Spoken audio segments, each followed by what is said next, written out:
Okay, so reactions happen. How do we actually know what's happening and how quickly it's happening? How do we determine rates? We have some tools. So a tool you're going to see in this lab is called a spectrophotometer. I have some mini ones here. What's cool is we have these little cuvettes, and they can hold solution. And what's nice about them, they're made out of really pure quartz so that light travels right through them and goes through our solution.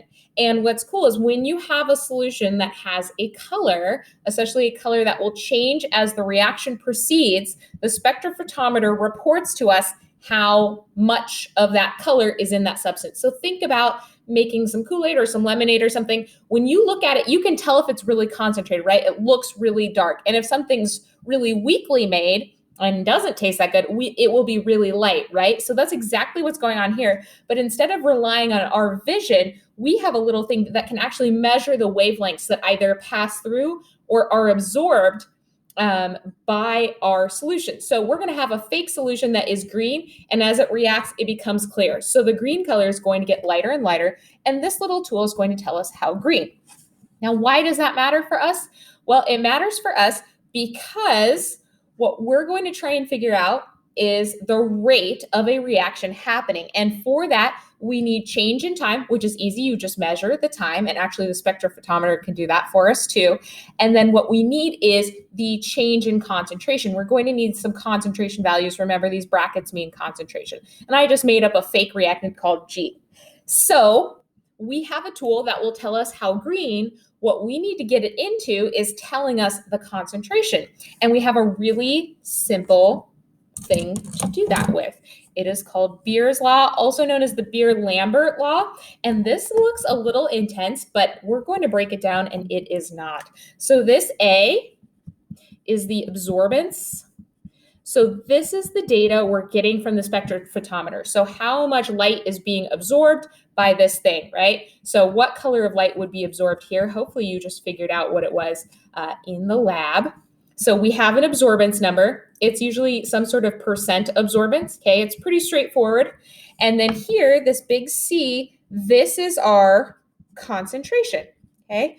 So here we're going to see how we get from how green it is over to our concentration. We have an equation. Now, what are these crazy numbers? We've got our epsilon up here. So this is something called the molar absorptivity constant.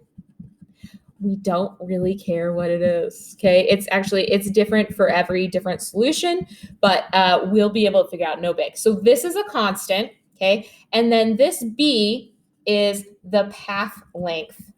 And that can be a little bit confusing, but don't let it freak you out. Most of the cuvettes are 1 centimeter by 1 centimeter, and then the height that they need to be. So this is usually 1 centimeter because it actually matters how far the light has to travel through for how much light is absorbed. That makes sense. But it's usually just 1 centimeter. So hopefully you're seeing, hey, if I'm doing an experiment, this is always 1. This is a constant. This is starting to look like y equals mx plus b, right? It looks super linear, right? We haven't added anything yet, but hopefully you're seeing, hey, this is some sort of slope. We have our x, we have our y over here. So there's just a really easy linear relationship between these things. So what we can end up doing is, sorry, I forgot my rag. Okay, what we can end up doing is we can actually graph these.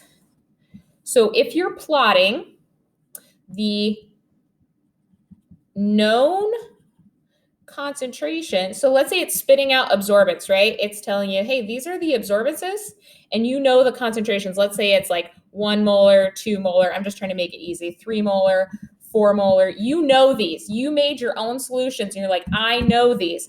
And they are telling you certain different absorbance numbers. So say it's 10, 20, 30, and 40 are your absorbance numbers, okay? So as we get increasingly concentrated, we're seeing these absorbance. Well, we've now figured out by graphing this and then getting a trend line, we've figured out the relationship between the concentration and the absorbance. So you do this before you do any rates. You just make up your own solutions with different concentrations and figure out what the absorbance is, which then once you get the equation of this line, it's going to give you some sort of mx plus b relationship, right? And so if Y is absorbance and X is concentration, you can then have the spectrophotometer spit out a bunch of absorbance values, and you can convert those to concentration pretty easily. Hey, so that's Beer's law.